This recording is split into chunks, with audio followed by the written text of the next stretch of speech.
হরে কৃষ্ণ। আপনাদের সকলকে জানাই ভৈমী জয়া একাদশীর কৃষ্ণপ্রীতি ও শুভেচ্ছা। ভৈমী জয়া একাদশী, বেশিরভাগ মানুষ এই একাদশীটাকে তো মনে করে এটা হলো জ্যৈষ্ঠ মাসের শুক্লপক্ষের যে ভীমসেনী পাণ্ডবা নির্জল একাদশী, সেটাই মনে হয় এই ভৈমী একাদশী। কিন্তু আসলে না, এই একাদশীটা হলো ভৈমী একাদশী বা জয়া একাদশী। শাস্ত্রের অনেক অনেক নাম রয়েছে। অনেক ব্যক্তি তারা মনে করে যে এই ভৈমী একাদশী করলে আর অন্য কোনো একাদশী করার প্রয়োজন পড়ে না, বছরে এই একটি একাদশী করলেই হয়।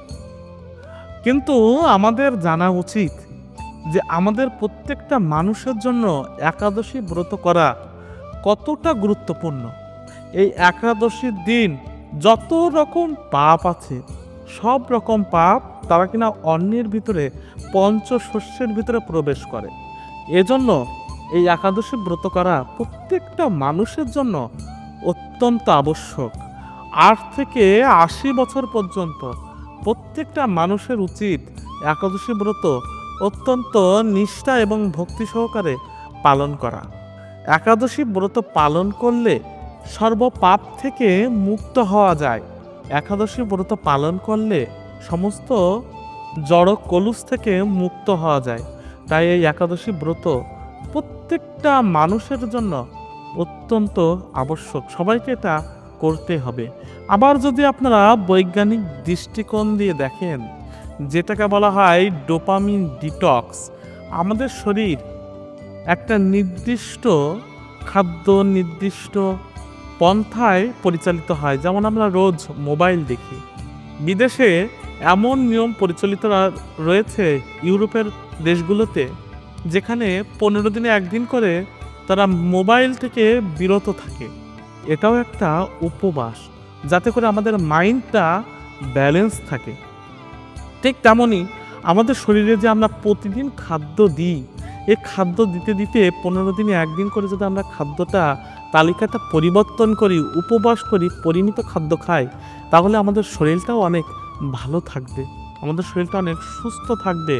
আপনারা যেমন একটা ইঞ্জিন, একটা মোটর চালাবেন, সেই মোটরটা সবসময় আপনারা চালাতে পারবেন না, মাঝে মাঝে সেটার একটু বিরতি দিতে হয়।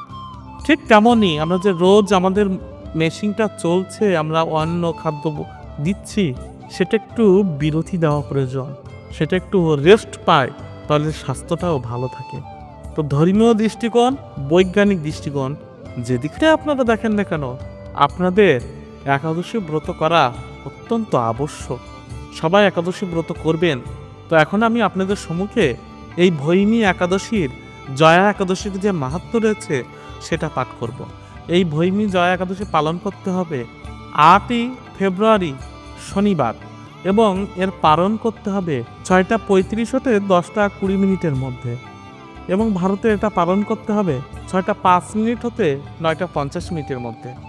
মাঘী শুক্লপক্ষিয়া জয়া একাদশী ব্রত মাহাত্ম্য ভবিষ্যত্তর পুরাণে যুধিষ্ঠির শ্রীকৃষ্ণ সংবাদ রূপে বর্ণিত আছে। শ্রী গরুড় পুরাণে মাঘ মাসের শুক্লপক্ষিয়া একাদশী তিথিকে ভৈমী একাদশী নামে অভিহিত করা হয়েছে। কল্পান্তরে বিভিন্ন পুরাণে বিভিন্ন নাম দেখা যায়। পদ্মপুরাণ অনুসারে জ্যৈষ্ঠ মাসের শুক্লপক্ষিয়া একাদশীর নামই পাণ্ডবা নির্জলা বা ভীমসেনী ভৈমী একাদশী। যুধিষ্ঠির বললেন, হে কৃষ্ণ, আপনি কৃপা করে মাঘ মাসের শুক্লপক্ষের একাদশীর সবিশেষ বর্ণনা করুন। শ্রীকৃষ্ণ বললেন, হে মহারাজ, মাঘ মাসের শুক্লপক্ষের একাদশী জয়া নামে প্রসিদ্ধ। এই তিথি সর্বপাপ বিনাশিনী, সর্বশ্রেষ্ঠা, পবিত্রা, সর্বকাম ও মুক্তিপ্রদায়িনী। এই ব্রতের ফলে মানুষের কখনো কৃতত্ব প্রাপ্তি হয় না। এই একাদশীর নির্মরূপ উপাখ্যান শোনা যায়। এক সময় স্বর্গলোকে ইন্দ্র রাজত্ব করেছিলেন। সেখানে অন্য দেবতারাও বেশ সুখেই ছিল। তারা পারিজাত পুষ্পশোভিত নন্দনকাননে অপ্সরাদের সাথে বিহার করতেন। একদিন 50 কোটি অপ্সরা নায়ক দেবরাজ ইন্দ্র স্বেচ্ছায় আনন্দ ভরে তাদের নৃত্য করতে বললেন। নৃত্যের সাথে গন্ধর্বগান গান করতে লাগলেন। পুষ্পদত্ত, চিত্রসেন প্রভৃতি প্রধান প্রধান গন্ধর্বেরাও সেখানে উপস্থিত ছিলেন। চিত্রসেনের পত্নীর নাম মালিনী, পুষ্পবন্তী নামে তাদের এক কন্যা ছিল। পুষ্পদত্তের পুত্রের নাম মাল্যবান, এই মাল্যবান পুষ্পবন্তীর রূপে মুগ্ধ হয়েছিল। পুষ্পবন্তী পুনঃ পুনঃ কটাক্ষ দ্বারা মাল্যবানকে বশীভূত করেছিল।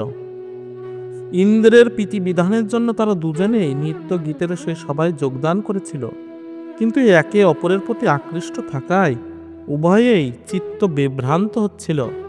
সেখানে তারা পরস্পর কেবল দৃষ্টিবদ্ধ অবস্থায় দাঁড়িয়ে থাকলো। ফলে গানের ক্রম বিপর্যয় ঘটল।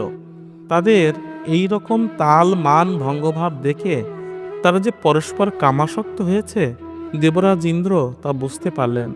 তখন ক্রোধবশে তিনি তাদের অভিশাপ দিলেন, রে মূঢ়, তোমরা আমার আজ্ঞা লঙ্ঘন করছো, তোমাদের ধিক, এখনই তোমরা পিশাচজনী লাভ করে মর্তলোকে নিজ দুষ্কর্মের ফল ভোগ করো।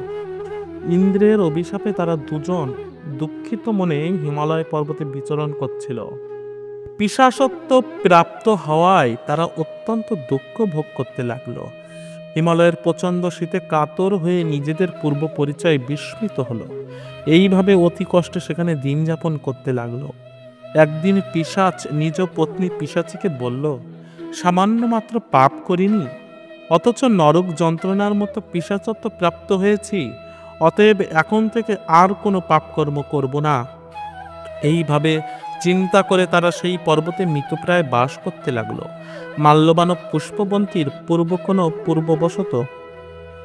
পুণ্যবশত সেই সময় মাঘী শুক্লপক্ষিয়া জয়া একাদশী তিথি উপস্থিত হলো। তারা একটি অশ্বত্থ বৃক্ষতলে নিরাহারে নির্জল অবস্থায় দিবানিশি যাপন করল। শীতের প্রকোপে অনিদ্রায় রাত্রি অতিবাহিত হলো। পরদিন সূর্যোদয়ে দ্বাদশী তিথি উপস্থিত হলো। জয়া একাদশীর দিন অনাহার ও রাত্রি জাগরণে তাদের ভক্তির অনুষ্ঠান পালিত হলো। এই ব্রত পালনের ফলে ভগবান বিষ্ণুর কৃপায় তাদের পিশাচত্ব দূর হলো। তারা দুজনে তাদের পূর্বরূপ ফিরে পেল। তারপর তারা স্বর্গে ফিরে গেল। দেবরাজ তাদের দিকে অত্যন্ত আশ্চর্য হলেন। তিনি জিজ্ঞাসা করলেন, কোন পুণ্য ফলে তোমাদের পিশাচত্ব দূর হলো? আমার অভিশাপ থেকে কে তোমাদের মুক্ত করল? মাল্যবান বললেন, হে প্রভু, ভগবান বাসুদেবের কৃপায় জয়া একাদশীর ব্রতের পুণ্য প্রভাবে আমাদের পিশাচত্ব দূর হয়েছে। তাদের কথা শুনে দেবরাজ ইন্দ্র বললেন, হে মাল্যবান, তোমরা এখন থেকে আবার অমৃত পান করো। একাদশী ব্রতে যারা আসক্ত এবং যারা কৃষ্ণভক্তি পরায়ণ, তারা আমাদেরও পূজ্য বলে জানবে। এই দেবলোকে তুমি পুষ্পবন্তীর সাথে সুখে বাস করো। হে মহারাজ, এই জয়াব্রত ব্রহ্ম হত্যাজনিত পাপকেও বিনাশ করে। এই ব্রত পালনের সমস্ত প্রকার দানের ফল লাভ হয়। সকল যজ্ঞ তীর্থে পুণ্য ফল এই একাদশী প্রভাবে আপনা হতেই লাভ হয়। অবশেষে মহা আনন্দে অনন্তকাল বৈকুণ্ঠে বাস হয়।